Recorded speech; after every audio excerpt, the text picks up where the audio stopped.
नमस्कार दोस्तों, साइकोलॉजी की प्रश्नोत्तरी में आपका हार्दिक स्वागत करता हूं। आज हम बात करेंगे रीट की फर्स्ट यूनिट बाल विकास की प्रश्नोत्तरी के बारे में। 25 प्रश्न महत्वपूर्ण लेके आए हो दोस्तों मैं आपके सामने, और बहुत ही महत्वपूर्ण क्वेश्चन है और कई परीक्षाओं में आए हुए हो और कई आगामी परीक्षाओं में आने वाले हैं। बात करते हैं क्वेश्चन की। फर्स्ट क्वेश्चन कि पियाजे द्वारा प्रयुक्त नहीं किया गया नाम। आत्मीकरण, मानसिक संगठन, स्कीमा, उदात्तीकरण। आत्मीकरण पियाजे ने नाम दिया था। मानसिक संगठन भी उन्होंने बताया था। उन्होंने कहा था कि बच्चा एक मानसिक संगठन के साथ पैदा होता है जिसे स्कीमा कहा जाता है। यानी कि ऊपर के तीनों नाम तो पियाजे ने प्रस्तुत किए, प्रयुक्त किए, किंतु उदात्तीकरण प्रयुक्त नहीं किया। तो दोस्तों ये क्या हो जाएगा? उदात्तीकरण आपके पास डी ऑप्शन हो जाएगा। आइए आगे बात करते हैं। क्वेश्चन नंबर 2 कि किसने बच्चों में वस्तु स्थायित्व के विकास को समझाने में सहायता की? वस्तु स्थायित्व के विकास को समझाने में सहायता की। वस्तु स्थायित्व एरिक्सन, पियाजे, फेंसनिगर, बेलोक। दोस्तों यहाँ आपके पास ऑप्शन हो जाएगा पियाजे, क्योंकि पियाजे ने अपनी संज्ञानात्मक विकास की 4 अवस्था बताई और 4 अवस्था में से पहली अवस्था जो समितिगामक अवस्था है उसको 6 अवस्थाओं में विभाजित किया और 6 अवस्थाओं में से 5वीं या 6ठी अवस्था को वस्तु स्थायित्व की अवस्था भी कहा जा सकता है। यानी कि वस्तु स्थायित्व की जो अवस्था है, वस्तु स्थायित्व क्या होता है? जब बच्चा छिपी हुई वस्तु को ढूंढने लगता है। यह 18 माह से 24 माह के मध्य आता है। इस वस्तु स्थायित्व का ज्ञान होने लगता है। पियाजे ने बताया था तो 18 से 24 माह के मध्य बच्चों को वस्तु स्थायित्व का ज्ञान होने लगता है। तो यहाँ क्या हो जाएगा? पियाजे हो जाएगा। आगे चलते क्वेश्चन नंबर 3। मनोविज्ञान के किस संप्रदाय के तथ्यात्मक व वस्तुनिष्ठ विधियों के अध्ययन पर बल दिया गया? मनोविज्ञान के, तो मनोविज्ञान के मनोविश्लेषण, व्यवहारवाद, निर्मितवाद और संज्ञानवाद। दोस्तों यहाँ तथ्यात्मक एवं वस्तुनिष्ठ विधियों के अध्ययन पर बल दिया गया। तो दोस्तों यहाँ आपके पास हो जाएगा व्यवहारवाद। अब देख लीजिएगा मनोविश्लेषणवाद क्या है। मनोविश्लेषणवाद किसने दिया था? फ्रायड ने दिया था, सिगमंड फ्रायड। व्यवहारवाद किसने दिया दोस्तों? व्यवहारवाद वाटसन ने दिया, वाटसन। व्यवहारवाद संप्रदाय, ये कुछ संप्रदाय है, 5-7 संप्रदाय, उसकी बात कर लेते अपन। निर्मितवाद किसने दिया? ब्रूनर ने दिया, ब्रूनर दोस्तों। और संज्ञानवाद पता आपको, पियाजे ने दिया, जीन पियाजे। और निर्मितवाद कई है, सामाजिक निर्मितवाद, व्यक्तिगत निर्मितवाद, और उसकी बात अपन आगे करते हैं अभी। चलिएगा क्वेश्चन नंबर 4 की ओर बढ़ते हैं। क्वेश्चन नंबर 4 कि पियाजे के अधिगम के संज्ञानात्मक सिद्धांत के अनुसार वह प्रक्रिया जिसमें संज्ञानात्मक रचना को संशोधित किया जाता है, प्रत्यक्षण, समावेशन, समायोजन। दोस्तों पियाजे ने बताया था कि बच्चा एक पेड़ पौधे के समान होता है जो अनुकूलन की प्रक्रिया करता है, और उन अनुकूलन की प्रक्रिया को 2 प्रक्रिया में विभाजित करा, समावेशन और समायोजन। जहां और समावेशन और समायोजन में जिसमें संज्ञानात्मक रचना को संशोधित किया जाता है दोस्तों वह होती है समायोजन। तो यहाँ ऑप्शन हो जाएगा समायोजन। चलिएगा क्वेश्चन नंबर 5। पियाजे अनुमोदन करते हैं कि प्री ऑपरेशनल अवस्था में बच्चे याद रखने में असमर्थ होते। इसमें से किसे इन्होंने इस असमर्थता के लिए जिम्मेदार माना? परिकल्पित निगमनात्मक तार्किक अयोग्यता, पलटावी चिंतन अयोग्यता और अमूर्त तार्किक की कमी और व्यक्तिगत कल्पित कथा। दोस्तों प्री ऑपरेशनल अवस्था जो होती है वो 2 से 7 वर्ष की होती है। कहाँ से कहाँ तक होती है? 2 से 7 वर्ष की होती है। और 2 से 7 वर्ष में जो बच्चा होता है बाल्यावस्था में होता है, और बाल्यावस्था में बच्चा याद रखने में असमर्थ होता है क्योंकि उसमें पलटावी चिंतन नहीं पाया जाता है। पलटावी चिंतन को हम यूँ कह सकते हैं व्युत्क्रम चिंतन या रिवर्सेबल चिंतन। या थिंकिंग, रिवर्सेबल थिंकिंग या व्युत्क्रम चिंतन भी कहा जा सकता है, जहाँ बच्चे याद रखने की क्षमता को दोहराते, उसे क्या कहते हैं, पलटावी चिंतन। तो यहाँ क्या हो जाएगा, पलटावी चिंतन की अयोग्यता। ये स्थूल संक्रियात्मक अवस्था होती है, उसमें पलटावी चिंतन की उपस्थिति पाई जाती है, इसलिए बच्चा 7 से 8 जो 8 से ऊपर की जितने साथ उसकी घटना हुई वो याद करने में समर्थ होता है। चलिएगा क्वेश्चन नंबर 6 की बात करते हैं।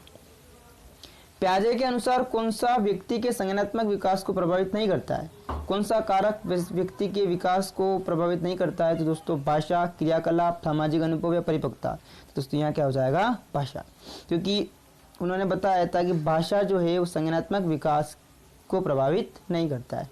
और प्याजे के अनुसार ही प्याजे ने ही बताया था कि चिंतन, भाषा जो है वो चिंतन को भी प्रभावित नहीं करता है, चिंतन को भी प्रभावित नहीं करता है। ठीक है, बाकी कई वैज्ञानिक है जो कहते हैं कि भाषा जो है वो चिंतन को प्रभावित करती है। ठीक है, और इनके साथ एक और व्यक्ति थे, क्लार्क हल नाम के व्यक्ति है, उन्होंने इनका सहयोग किया था और बताया था कि भाषा चिंतन को प्रभावित नहीं करती है। और क्लार्क हल ने दोस्तों याद रखिएगा पुनर्बलन का सिद्धांत दिया। ये क्वेश्चन पूछा हुआ है कि पुनर्बलन का सिद्धांत किसने दिया, तो क्लार्क हल ने दिया। आइए क्वेश्चन नंबर 7 की बात करते हैं। एक 6 से 7 वर्ष का बालक दूसरे के विचारों को स्वीकार नहीं करता है, प्याजे के अनुसार कौन सा दोष बताते हैं? दोस्तों यहाँ आपके पास एनिज्म, इगोसेंट्रिज्म, ओटिज्म और सभी। देखिएगा यहाँ एनिमिज्म यानी बच्चा को लगता है कि उसका चांद उसका पीछा कर रहा है, सूरज उसका पीछा कर रहा है, सारे तारे उदास है ना। इगोसेंट्रिज्म में क्या होता है, बच्चे किसी भी बात को स्वीकार नहीं करते, अहम केंद्रवाद कहा जा सकता है। ओटिज्म एक मनोरोग है, सभी हो नहीं सकते यहाँ पर, तो यहाँ क्या हो जाएगा, इगोसेंट्रिज्म, अहम केंद्रवाद कह सकते हैं अपन इसको, या आत्म केंद्रवाद भी कहा सकता है, अहम केंद्र। और इसे हम यूं भी कह सकते हैं अहम ब्रह्मास्मि, है ना दोस्तों, याद रखिएगा। तो इगोसेंट्रिज्म। चलिएगा क्वेश्चन नंबर 7-8 की बात करते हैं। निम्न में से कौन सा कथन सत्य नहीं है? वृद्धि व विकास पर्यायवाची है, पर्यायवाची तो नहीं हो सकते दोस्तों। आगे बात करते हैं।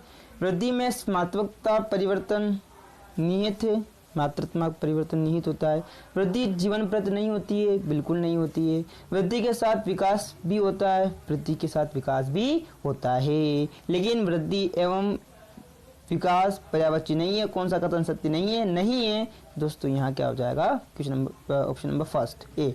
ठीक है, आगे बात करते हैं क्वेश्चन नंबर 9। खिलौने की आयु अनुकरण द्वारा बालक सीखता है। तो खिलौने की आयु, या क्वेश्चन यहाँ पर 2 है, एक ही में बता रखा है मैंने। खिलौने की आयु या अनुकरण द्वारा किस अवस्था में सीखता है? शैशवावस्था, बाल्यावस्था, किशोरावस्था या प्रौढ़ावस्था? आपको देखते ही मालूम पड़ गया होगा कि शैशवावस्था। लेकिन क्वेश्चन यहाँ ये नहीं है, क्वेश्चन यहाँ ये है कि अगर आपको कह दिया जावे कि यही प्रश्न है, प्रश्न यही है, और उसकी ऑप्शन चेंज कर दिया जावे, ऑप्शन में बता दिया जावे कि संवेदी पेशी अवस्था 0 से 2, पूर्व क्रियात्मक अवस्था 2 से 7, ही कुछ नहीं है दोस्तों यहाँ पे, 2 से 7, और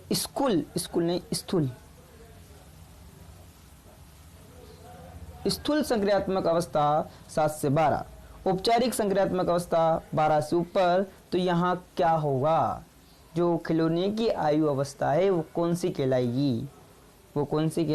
वो कहलाएगी आपके पास पूर्व संक्रियात्मक अवस्था कहलाएगी, यहाँ शैशवावस्था नहीं कहलाएगी। अब देखिएगा इसी प्रश्न को, ये आपको समझ में आ गया होगा, याद रखना है क्या कहलाएगा, पूर्व संक्रियात्मक अवस्था, है ना, प्री ऑपरेशनल एज भी कह सकते हैं अपन इसको, स्टेज भी कह सकते हैं। अब देखिएगा इसी प्रश्न को, प्रश्न क्या है, खिलौने की आयु अनुकरण द्वारा बालक सीखता है, इसी प्रश्न में आपके पास ऑप्शन ये कर दिया जावे, शैशवावस्था, पूर्व बाल्यावस्था, उत्तर बाल्यावस्था, किशोरावस्था। अगर आपने शैशवावस्था क्लिक कर दिया तो दोस्तों ये हो जाएगा क्वेश्चन आपके पास गलत, क्योंकि यहाँ अब क्या होगा, पूर्व बाल्यावस्था होगा। उम्मीद करता होगा ये क्वेश्चन आपको अच्छा लगा होगा। नेक्स्ट क्वेश्चन की बात करते हैं कि बाल्यावस्था को मिथ्या परिपक्वता किसने कहा, तो केली रोज कुपस्वामी या स्टाउट ने। तो दोस्तों क्या कहा था, रोनाल्ड रोस ने बताया था कि बाल्यावस्था को मिथ्या परिपक्वता है ना, इसे हम कह सकते हैं स्यूडो मैच्योरिटी भी कह सकते हैं, जो किसने बताया था, रोनाल्ड रोस ने बताया था। क्वेश्चन नंबर 11 की बात करते हैं कि संज्ञानात्मक और सामाजिक विकास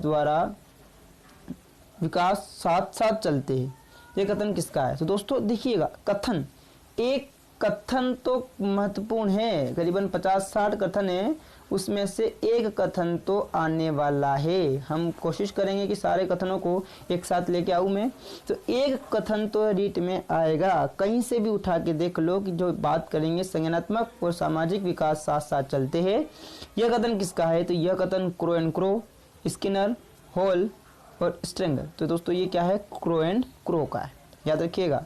संज्ञानात्मक और सामाजिक विकास साथ साथ चलते हैं, क्रो एंड क्रो ने बताया था कि बालक का 50% मानसिक विकास कब तक हो जाता है, कब तक, यानी कि वर्ष पूछा है कि 2 वर्ष, 3 वर्ष, 4 वर्ष, 5 वर्ष। दोस्तों आप बता सकते हो, आपने पढ़ा होगा कि कितने वर्षों में हो जाता है, 3 वर्ष में 50% मानसिक विकास हो सकता है। लेकिन यह कथन है कि कथन क्या है, कथन यूँ इस प्रकार से है कि बच्चे का आधा विकास किस वर्ष की उम्र में हो जाता है, तो वो 3 वर्ष की उम्र में हो जाता है। तो ये किसने बताया था, ये कथन करता है दोस्तों गुड इनफ, याद रखिएगा, गुड इनफ नाम के वैज्ञानिक है, जिन्होंने बताया था कि क्या होता है, बालक का मानसिक विकास 50% की उम्र तक, 50% की आधा विकास जो है वो 3 वर्ष की उम्र तक हो जाता है।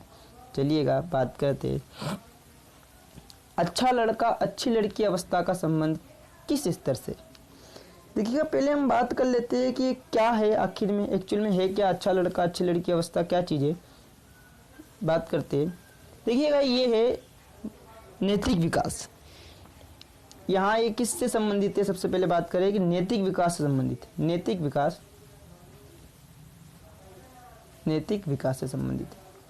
अब नैतिक विकास के आपके पास नैतिक विकास किसने दिया था, नैतिक विकास दिया था कोहलबर्ग ने, याद रखिएगा दोस्तों, कोहलबर्ग ने नैतिक विकास पर आधारित नैतिक विकास को 3 स्तर बताए थे, 3, और अवस्था बताई थी 6 अवस्थाओं में विभाजित किया, 6 अवस्थाओं में विभाजित किया। 3 स्तर कौन से 3 स्तरों की बात करूं मैं, पहला आपके पास हो जाएगा पूर्व पारंपरिक, ये पहला है। दूसरा स्तर पारंपरिक, और तीसरा स्तर जो आपके पास क्या होगा, उत्तर पारंपरिक। ये पहला, ये दूसरा, और ये क्या हो जाएगा दोस्तों, तीसरा। गैर नैतिक कुछ भी नहीं है ऐसा। तो यहाँ 3 स्तर हो गए, और 6 अवस्थाओं के आपके सामने बात की जावे तो 3 स्तरों को 6 अवस्थाओं में विभाजित किया गया, 3 स्तरों को 6 अवस्थाओं में विभाजित किया गया है। तो उसकी आपने पास ट्रिक है कि किस प्रकार से याद रखना है। तो चलिएगा मैं आपको बताता हूँ, याद रखना दोस्तों, नैतिक विकास कोहलबर्ग ने दिया, और 3 स्तर और 6 अवस्थाओं में उन्हें विभाजित किया। 3 स्तर कौन से, पूर्व पारंपरिक, पारंपरिक या उत्तर पारंपरिक। चलिएगा, आप इनकी अवस्थाएं कौन सी है, तो अवस्थाओं की बात की जावे तो अवस्थाओं निम्न प्रकार से होगी। मैं जो कह रहा हूँ उसको आप नोट कर सकते हो कि दंड से आज्ञाकारिता मिली, दंड से आज्ञाकारिता मिली, किंतु अहंकारी बन गए, फिर अच्छे बच्चे बन के प्रशंसा पाई, सामाजिक सम्मान मिला, अंत में समझौते किए तो विवेक नाम मिला। देखिएगा क्या है दोस्तों कि दंड व आज्ञाकारिता से आज्ञाकारिता, पहली अवस्था तो ये होगी दंड व आज्ञाकारी, ठीक है। किंतु अहंकारी बन गए, दूसरा क्या हो गया आपके पास, अहंकारी,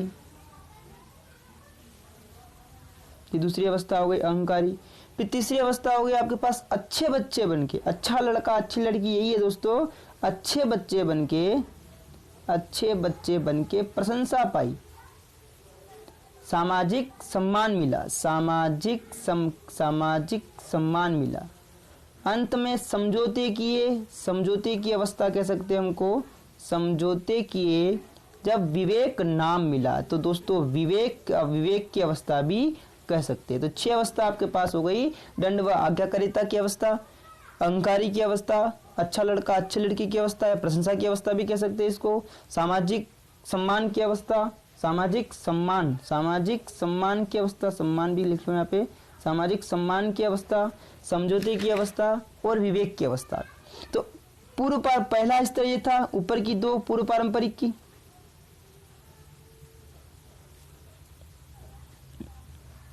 ऊपर की 2 दोस्तों जो हो जाएगी वो क्या हो जाएगी आपके पास पूर्व पारंपरिक, ये वाली दोनों जो है वो क्या हो जाएगी पूर्व पारंपरिक।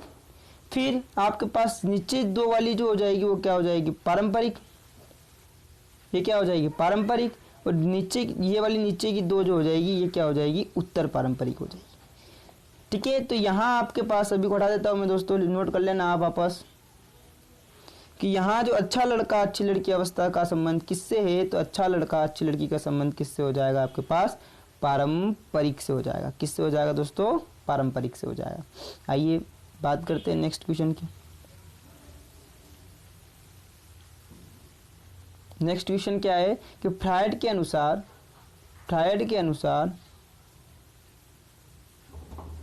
लिंग ईर्ष्या का संबंध है। फ्रायड के अनुसार लिंग ईर्ष्या का संबंध है। तो दोस्तों लिंग ईर्ष्या का संबंध किससे है, तो लिंग ईर्ष्या का संबंध की बात करें हम तो मुखी अवस्था, गुदी अवस्था या लैंगिक अवस्था या अव्यक्त अवस्था। देखिएगा पहली बात करें हम कि फ्रायड के अनुसार लिंग अवस्था, यानी कि फ्रायड ने दिया था मनोलैंगिक विकास, मनोलैंगिक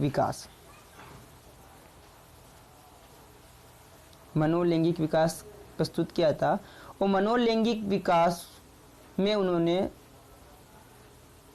जो आपकी मनोलैंगिक विकास को 5 अवस्थाओं में विभाजित किया।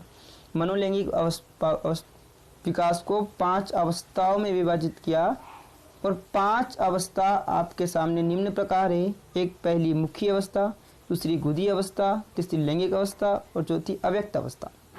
अब अव्यक्त अवस्था और 5वीं जो हो जाएगी आपके पास जनन अवस्था। क्या हो जाएगी दोस्तों जनन अवस्था। जनन अवस्था हो जाएगी। तो यहाँ लिंग ईर्ष्या का संबंध आप देखते ही बता सकते हो कि लिंग ईर्ष्या का संबंध किससे होगा, लैंगिक अवस्था से होगा, लैंगिक अवस्था से होगा। लेकिन ये लिंग ईर्ष्या क्या है आप चाहते हो तो मैं आप बताऊं, बढ़िया अच्छा से बताऊं कि क्या चीज़ है। देखिए सिगमंड फ्रायड ने लिंग अवस्था को 2 भागों में विभाजित किया, 2 भागों में विभाजित किया है उसमें, या फिर हम ये कह सकते हैं कि 2 नाम प्रस्तुत किए। तो लिंग ईर्ष्या हो गया है ना। अब पहला नाम आपके पास आता है वैद्याकरण चिंता।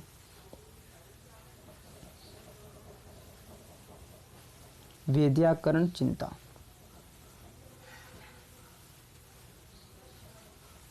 और दूसरा आपके पास आता है लिंग ईर्ष्या। लिंग ईर्ष्या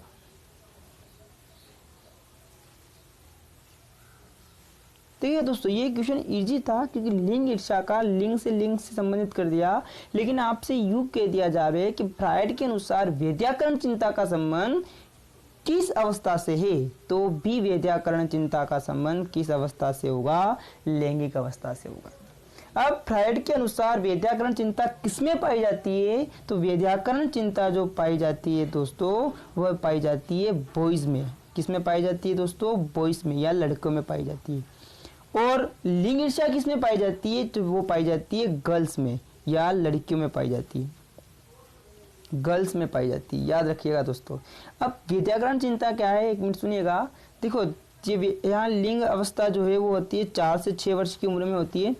अब 4 से 6 वर्ष की उम्र में बच्चे के एक मनोग्रंथियाँ उत्पन्न होती है, बॉयज में होती है ओडिपस और लड़कियों में होती है इलेक्ट्रा।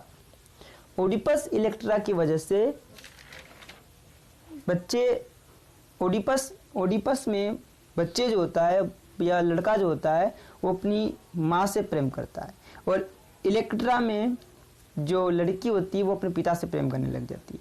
अब वैद्याकरण चिंता क्या होती है कि जब बच्चा माँ से लपकता है या माँ से चिपकता है तो उसका या उसके पापा अगर उसको दूर करे या उसके साथ उस समय गलत व्यवहार किया जावे तो बच्चे के मन में एक चिंता, एक एंजाइटी रहती है कि यह व्यक्ति मुझे मेरी माँ से दूर कर देगा, तो वह चिंता होती है वैद्याकरण चिंता कहलाती है दोस्तों। क्या कहलाती है? वैद्याकरण चिंता कहलाती है। अब दूसरी लिंग ईर्ष्या। लिंग ईर्ष्या क्या होती है, जिसे हम कह सकते हैं इंग्लिश में, ये इसको कह सकते हैं वैद्याकरण चिंता को कंस्ट्रक्शन एंजाइटी, या इसको और लिंग ईर्ष्या को कह सकते हैं हम पेनिस इनवी। अब लिंग ईर्ष्या क्या होता है कि जब बच्चे को, लड़की को या लड़के को लड़की की तुलना में ज़्यादा प्रायोरिटी दी जाती है या प्राथमिकता दी जाती है। जैसे कि ये भैया के लिए, आपके लिए बाद में लाएंगे, अगर ऐसा शब्दों का इस्तेमाल किया जाता है 4 से 6 वर्ष की उम्र में, है ना। जैसे वो माँ के साथ कहती कि पहले भैया खाएगा फिर तू खा लेना बेटा, तो लड़की के साथ अगर ऐसा व्यवहार होता है तो उसके जहन में, उसके दिमाग में एक चीज़ आती है, एक ईर्ष्या, एक जेलिसी आती है।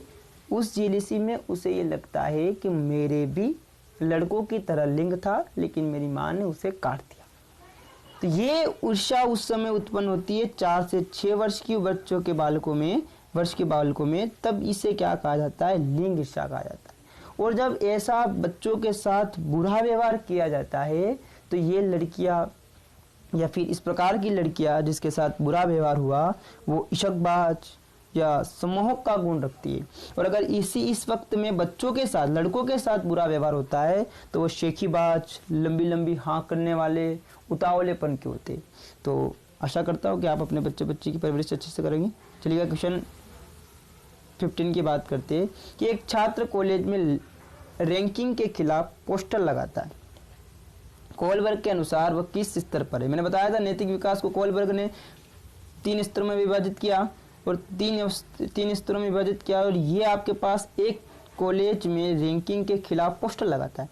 अब रैंकिंग के खिलाफ पोस्टर लगाने की अवस्था को अपन विवेक की अवस्था कह सकते हैं। कौन सी अवस्था है? विवेक की अवस्था। विवेक की अवस्था। और विवेक की अवस्था किसमें थी दोस्तों?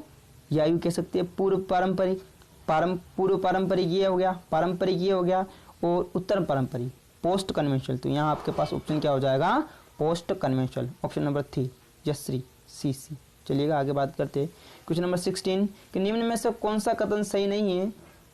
विकास लंबवत सीधा ना होकर वर्तुलाकार होता है, यह बिल्कुल सही है।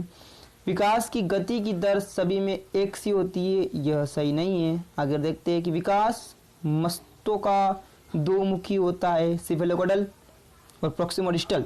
ये दो नाम रखिए दोस्तों, सिफेलोकोडल, ये रहा सिफेलोकोडल और ये प्रोक्सिमोडिस्टल। तो होता है साहब, तो ये कौन सा ऑप्शन हो जाएगा? Option B. चलिएगा क्वेश्चन नंबर 17 की बात करते हैं कि पियाजे के अनुसार संवेदी गामक अवस्था को कितनी उपावस्था में विभाजित किया गया? देखिएगा पियाजे ने संज्ञानात्मक विकास की कितनी अवस्था विकसित करी? 4 अवस्था बताई और 4 में पहली अवस्था है संवेदी गामक अवस्था, और संवेदी गामक अवस्था को 6 उपावस्था में उन्होंने विभाजित किया।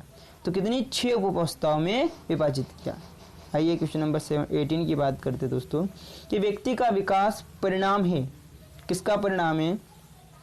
तो वंशानुक्रम भागित वातावरण, वंशानुक्रम इनटू वातावरण, वंशानुक्रम माइनस वातावरण, या उपयुक्त सभी नहीं हो सकता दोस्तों, यहाँ होगा वंशानुक्रम इनटू वातावरण। वंशानुक्रम और वातावरण में गुणात्मक संबंध होता है। कौन सा संबंध होता है दोस्तों? गुणात्मक। हिंदी में भी लिखा जावे तो कौन सा होता है? गुणात्मक संबंध होता है, याद रखिएगा, ठीक है। तो ऑप्शन बी हो जाएगा। आगे चलिएगा, आगे बात करते हैं कि इमाइल ग्रंथ की और कथन की। एक मैंने कहा कथन क्वेश्चन तो पक्की बात है, और एक देख लीजिए 90% केस में बनता है कि कौन सी बुक किसने लिखी। कुछ 15-20 बुकें हैं, हम बात करेंगे कि किस बुक ने कौन सी लिखी है, 15-20 या 20-25 बुक्स है, तो उन बुक्स की बात कर लेंगे एक बार। तो इमाइल ग्रंथ की रचना किसने की दोस्तों? तो इमाइल ग्रंथ की रचना यहाँ किसने की? रूसो ने करी। किसने करी? रूसो ने। रूसो, किलपेट्रिक, गाल्टन, विलियम जेम्स हम सभी की एक एक बार किताब के बारे में बात कर देंगे। किलपैट्रिक ने ये बताया, गाल्टन ने बताया, विलियम जेम्स ने बताया, लेकिन यहाँ इमाइल की ग्रंथ की रचना जो है वो किसने करी? रूसो ने करी। चलिएगा दोस्तों आगे बात करते हैं। क्वेश्चन नंबर 20 कि तुम मुझे खून दो कि तुम मुझे कोई भी बालक दो और मैं उसे कुछ भी बना सकता हूँ, यह दावा किसने किया? मैकडुअल, कोहलर, वाटसन, पाउलो। तो बताओ दोस्तों किसने किया ये दावा? किसने किया? ये दावा किया था वाटसन ने। Very very most important question बन सकता है यहाँ पे कि ये किसने किया दावा? ये वाटसन ने दावा किया था। तुम मुझे कोई भी बालक ला के दो, तुम चाहो जिसे मैं बना सकता हूँ, ये दावा किसने किया? वाटसन ने किया। चलिएगा बात करते हैं कि व्यय संधि काल कौन सा होता है, या व्यय संधि काल कहते हैं किसे कह सकते हैं दोस्तों? तो ये होता है आपके पास शिशुअवस्था, पूर्व किशोरावस्था, उत्तर किशोरावस्था या बाल्यावस्था। दोस्तों यहाँ क्या होगा आपके पास? पूर्व किशोरावस्था। चलिएगा आगे बात करते हैं। क्वेश्चन नंबर 22 एरिक्सन ने सामाजिक विकास पर आधारित संपूर्ण जीवन को कितनी अवस्था में विभाजित किया? तो दोस्तों एरिक्सन ने देखिएगा 9, 5, 7 या 8। तो दोस्तों कितनी आपको पता होगा कि 8। अब 8 में याद रखने की किस प्रकार से रखा जा सकता है कि किस प्रकार से उन्हें याद रखें हम? तो बात करते हैं एक ट्रिक के साथ, मैं बोल रहा हूँ आप नोट कर लेना। तो पहला क्या था कि विश्वास और स्वतंत्रता के साथ, विश्वास और स्वतंत्रता के साथ, विश्वास और स्वतंत्रता के साथ पहल की, विश्वास और स्वतंत्रता के साथ पहल की, फिर परिश्रम करके पहचान बनाई, तब उसकी घनिष्ठता मिली,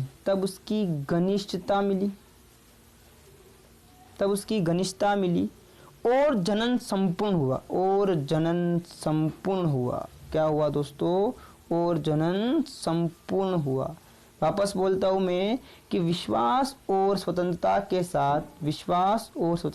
साथ पहल की, फिर परिश्रम करके पहचान बनाई। पहला ये हो गया, दूसरा ये हो गया, तीसरा ये हो गया, चौथा ये हो गया, पांचवा ये हो गया। पहचान बनाई, तब उसकी घनिष्ठता मिली और जनन संपूर्ण हुआ। तो दोस्तों ये 8 अवस्था है कि 8 अवस्था किस प्रकार से है? तो पहली अवस्था की बात करूं मैं आपके सामने, तो यहाँ क्या हो जाएगा? विश्वास बनाम अविश्वास। दूसरा स्वतंत्रता बनाम लज्जा। दूसरा क्या हो जाएगा? स्वतंत्रता बनाम लज्जा। तीसरा जो है आपके पास, तीसरा क्या हो जाएगा? पहल शक्ति बनाम दूषिता। चौथा हो जाएगा परिश्रम बनाम हीनता। देखिएगा ये दोस्तों ये किस में पाई जाएगी? बाल्यावस्था में। याद रखिएगा परिश्रम बनाम दूषिता किस में पाई जाएगी? बाल्यावस्था में। और पहचान बनाम पहल शक्ति बनाम दूषिता और परिश्रम बनाम हीनता जो पाई जाएगी बाल्यावस्था में। और 5वीं आपके पास होगी पहचान बनाम भूमिका प्राप्ति। एरिक्सन ने इसे बाल्यावस्था बताया, किशोरावस्था में व्यक्त किया, और अहम केंद्रवाद की भूमिका या किशोरावस्था में भी बताई। इगोसेंट्रिज्म, पहचान बनाम भूमिका प्राप्ति। और 6ठी आपके पास हो जाएगी घनिष्ठता बनाम अलगाव, आइसोलेशन, अलगाव। और 7वां हो जाएगा आपके पास जननात्मक बनाम स्थिरता। और 8वां हो जाएगा आपके पास संपूर्णता बनाम निराशा। दोस्तों 8 ही अवस्थाओं को मैंने आपके सामने व्यक्त कर दिया गया। चलिएगा बात करते हैं क्वेश्चन नंबर 23। संज्ञानात्मक विकास की निम्नलिखित अवस्थाओं में से कौन सी अवस्था का वर्णन ब्रूनर द्वारा नहीं किया गया? तो दोस्तों ब्रूनर ने संज्ञानात्मक विकास की कितनी अवस्था बताई थी? 3 अवस्था बताई थी। 3 अवस्थाओं में से अधिनियम, परिमारकता, पराधीनता या सांकेतिकता। तो यहाँ आपके पास ऑप्शन जो हो जाएगा उसका क्या हो जाएगा, पराधीनता। ये शब्द उन्होंने प्रयुक्त नहीं किया था। चलिएगा क्वेश्चन नंबर 24 बात करते हैं कि इस विचार को कि विकास के किसी भी पड़ाव पर कोई भी वस्तु सिखाई जा सकती है, किस विचारक ने अभिव्यक्त किया। देखिएगा मतलब किसका कथन है, ये कुल मिला के कथन की बात की जा रही है, और कथन की बात की जा रही है तो जीन पियाजे, आशुबेल, बुर्नर या गेने। दोस्तों यहाँ आपके पास हो जाएगा बुर्नर। बुर्नर ने बताया था विकास के किसी भी पड़ाव पर कौन सी भी वस्तु सिखाई जा सकती है। चलिएगा क्वेश्चन नंबर 25, किशोरावस्था की विशेषता को सर्वोत्तम रूप से व्यक्त करने वाला शब्द। किशोरावस्था की विशेषता को सर्वोत्तम रूप से व्यक्त करने वाला शब्द कौन सा है दोस्तों, यहाँ पर विकास, स्थिरता, परिवर्तन और समायोजन। तो दोस्तों क्या होगा यहाँ पे, परिवर्तन होगा। परिवर्तन जो है वो किशोरावस्था को, विशेषता को व्यक्त करने वाला सर्वोत्तम शब्द है। और यह शब्द दोस्तों किसने दिया, तो याद रखिएगा यह शब्द किसने दिया, बीगे व होट। बीगे व होट नाम के दो मनोवैज्ञानिक हैं, उन्होंने दिया। आप इसको ट्रिक से भी याद रख सकते हो कि बिगे हुए होट, बिगे हुए होट क्या लाते हैं, परिवर्तन लाते हैं। तो किसी भी प्रकार से आप इसको याद रख सकते हो, बहुत ही महत्वपूर्ण क्वेश्चन है, पूछा हुआ है कई बार। और परिवर्तन शब्द को किसने व्यक्त किया, तो बीगे व होट ने, बीगे। तो दोस्तों यहाँ आपके 25 क्वेश्चन समाप्त हुए। आशा करता हूँ कि आपको समझ में आए होंगे और अच्छे लगे होंगे। अच्छे लगे हो तो लाइक, शेयर, सब्सक्राइब कीजिए। और थैंक यू फॉर वॉचिंग। शुक्रिया।